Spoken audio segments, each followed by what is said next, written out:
Dogs Daycare.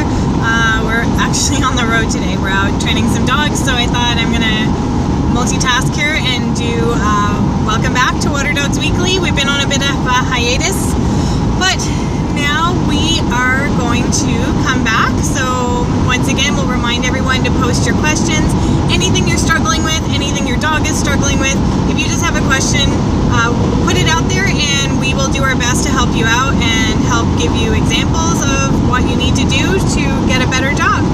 So our first thing that I myself, like I said, I do go out and do mobile training. I am out on the road a lot, and I go to a lot of people's houses, and I help a lot of people, and I help a lot of dogs. One of the most common things I see with people struggling with their dogs is dogs just don't know how to be calm. It's truly our fault.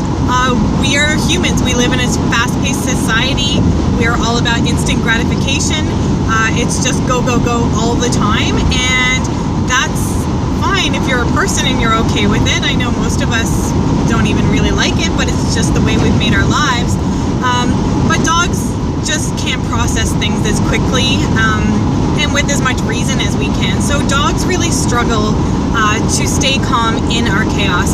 I've just had a couple of board and trained dogs that have come through the facility, and they really struggled. I mean, one of our dogs went home. He lives in a crazy busy household with a business being run and kids running around, and there's always things going on, and he really struggled to be able to calm himself and just realize that just because there's a lot going on around you, you don't have to be involved in everything. You can just be a dog. No one really wants you to do anything else than be a dog and be a well-mannered and calm dog.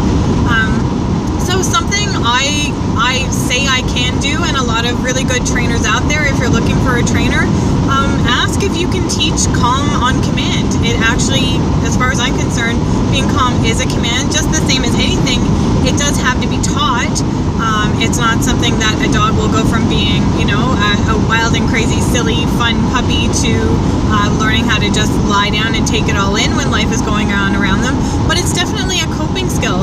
I don't know if how many of you are out there that are parents, and it's a self-soothing that maybe you as parents taught to your kids. The first time your baby's laying in the crib and it starts screaming its head off, did you always run in, or did you hear the famous words, oh, just let them cry, they'll settle themselves? Well, it's exactly like that with our dogs as well. Let them, see them out the other side of it, guide them. There's a lot of different things we can do. Putting your dog into a state of command so that you've occupied their brain. So say the doorbell rings, and our first thing when the doorbell rings is probably the chaos ensues. The dog gets barking and jumping and gets excited, and our first thought as people is, oh my goodness, the doorbell rings, I have to get to the door. So you're already kind of sparked up a little bit yourself, and then your goal is, I have to get to the door, and then you're grabbing the dog and you're pulling it back, or you're letting whoever's at the door in, and the dog is spun and the dog's jumping and it's mouthing. So even that can be your first place to start, or cooking dinner. The dog is in the kitchen. The rule is in my house, unless you're going to cook or clean, you're not going to get in my kitchen. My dogs don't know how to cook and clean. They are well trained, but they're not that well trained. So they're not allowed in the kitchen. The only time that they get to come in the kitchen is when I'm done and it's quiet, and that's where my dogs eat their food. But they're not in there when, the cooking of my meal is going on, and definitely not the eating of my meal. My dogs are allowed to be in the room. I don't shut them away. I don't ever shut my dogs away. They go calm on command. So you can literally start out by training your dog calm on command is something you're going to hear me refer to as duration work. Now, duration work is just teaching your dog. I know pretty much every dog out there knows how to sit. So tell your dog to sit. Now, a lot of the times your dog is going to sit, and then they're going to be like, okay, instant gratification. What do I get? I sat. Give me a treat. Give me fun. Throw the ball. Give me a cookie. Pet me on the head. Do something. How about you just sit? You just sit and you just stay calm and you hold that sit until I give you something else to do. Or how about you lie down and you just lay down until... I always use the term, you want your dog to melt into it. You just want your dog to accept it. This is where I am. This is the command I'm in. And just to settle into it. It's like you getting home at the end of the night thinking you're home for the day, you're done, you can sit down, you can change into your comfy clothes, pour yourself that glass of wine and know you're in to relax, or you getting home and then knowing you have to run back out again because you have to go to the grocery store, you have to go pick up the kids from whatever they're in. So you're sitting there on edge watching the clock waiting for that time that you have to go. You know the difference in how you feel. It's how you feel relaxed in your comfy clothes with your glass of wine or your TV on versus watching the clock and knowing you have to go back out. We want the dogs to have their glass of wine. Not really, don't give your dogs wine. I didn't say that anyway. We want your dogs to have their glass of wine so they're just settled into the state of command that they're in. A really, really helpful thing I tell a lot of my clients what you want to do in the early process of this is you want to be able to back tie your dog. So by back tying, I mean they're going to be wearing their collar and leash in your house, and you have a fixed object to tie them to. I like to use the railing for the stairway. You can even close their leash in a door. That also helps too. But it just removes, even if the dog breaks the command, whether it's sit or down that they're in, it removes the ability for the dog to advance ahead. Their goal might be to get to the door. Their goal might be to follow you. Their goal might be to get in the kitchen while you're cooking dinner. So if they're just wearing a collar and leash, they're tethered to an object, that eliminates their reward of getting that much closer to their goal. Even if they break their command, they're still not going to get to advance. They're going to break their command. They might go from a sit to a stand-up or a down to a sit or whatever the case is, but they're not going to gain any ground. They're not getting any real estate from you, and then they're not even getting necessarily physical hands-on correction or direction from you because they're going to check themselves with their collar and leash on. Then you can reissue the command. Always use your body language. You can work them around and get them back into a sit or back into a down, whatever it was you left them in. Ideally, you want your dog in a down because it is the most relaxed position. But start small. Start baby steps with them just holding tight and just realizing that things are going to happen. Life is always going around them. They don't have to participate in every single moment. We as humans are quite qualified. We can go to the kitchen by ourselves. We don't need supervision. You can even go to the bathroom by yourself, contrary to what your dog or your cat might think. Those are things that you can do. So just put a simple collar and leash on your dog. Bring them over, give them a place. Usually I give my guys just a bath mat. They're in a comfy spot. I give them a command. So I've taught the command place or bed.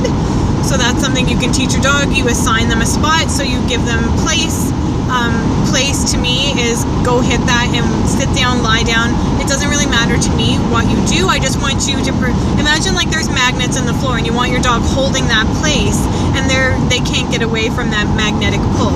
So, or give your dog a sit, give your dog a down. If you want to teach the place command, I'll do another video on how to teach place command to a dog. But right now you just want to focus on them holding the command and learning how to be calm, not about the instant gratification. So give your dog a sit and then just walk away.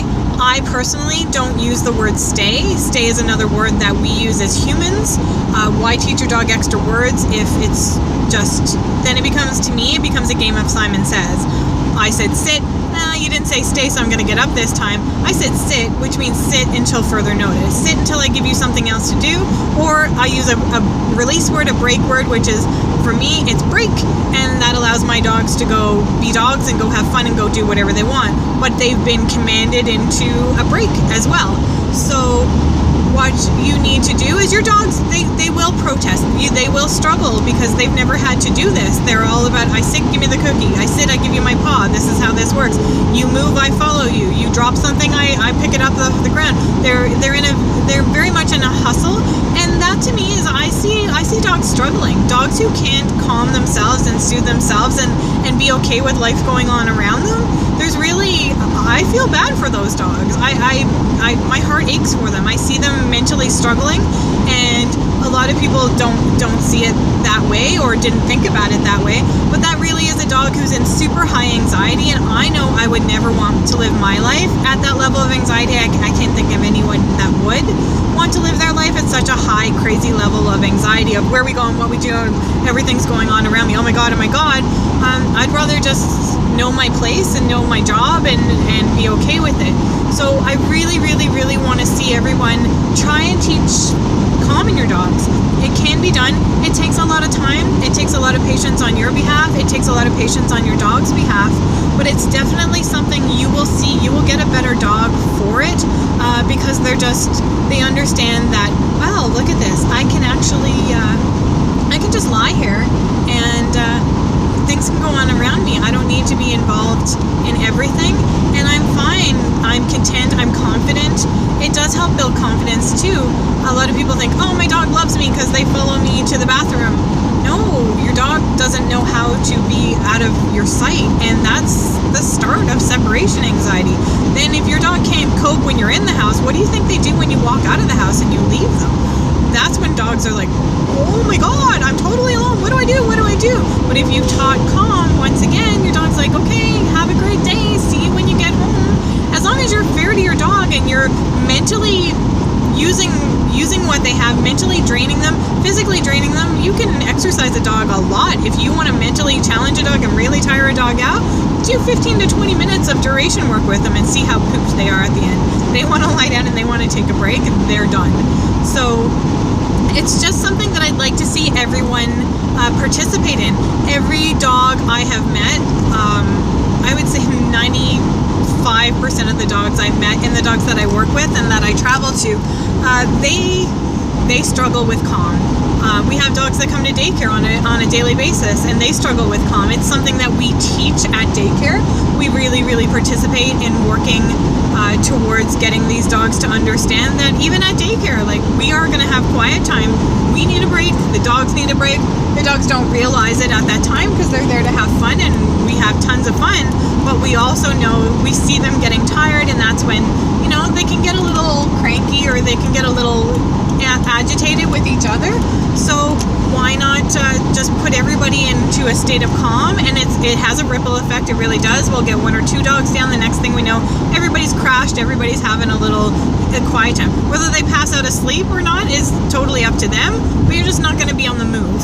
So if anybody can do this, we spoil our dogs. We buy them the best food. We make sure they have all the coolest toys and treats and all this stuff. But you don't see your dog struggling and you don't see your dog having trouble with that anxiety of, I honestly just don't know how to calm myself. That, to me, is the ultimate gift that you can give your dog, that they are just content and happy and life is pretty freaking good for them and they have everything they could want or need. To me, that gift is priceless. So think about it, work with it, and just watch your dogs. Observe them. If you see that your dog sits and then the butt's right back up off the floor, as soon as it touches down, they're back up and they're wandering around. I want you guys to really, really, really try hard to get your dogs into that nice, calm place, because it's a wonderful feeling when you can take your dog anywhere. I mean, you can go to the vets, you can go to the groomers, you can go to daycare, you can go to grandma's, you can go anywhere, and your dog is just like, okay, I know how to calm myself, so I'm just gonna sit here and I'm gonna relax. Whoop, we went crooked. Sorry. So that's the best gift you can give to your dog. So if anybody has any questions, we are going to be posting again regular Water Dogs Weekly, so I want to see your questions coming out. Remember, no question is silly. Please ask away. We're here to help. Anything we can do for you. Training. We also have Kelly, who's our canine hydrotherapist and canine massage therapist, so she's able to help you with any of the, structural things that you notice you might notice a little bit of stuff going on with your dog. They seem a little achy or their personalities change a little. It could be a dog is in pain. So Kelly's always there to help as well. We have a wonderful staff at Water Dogs Daycare. Everyone is well equipped in their own areas, and we all want to work as a team to help you get the best dog that you can get. So thank you very much, everyone, for watching, and keep posting your questions. And I am almost at my destination, so I'm gonna get going and off to train another dog. Have a great day. Bye.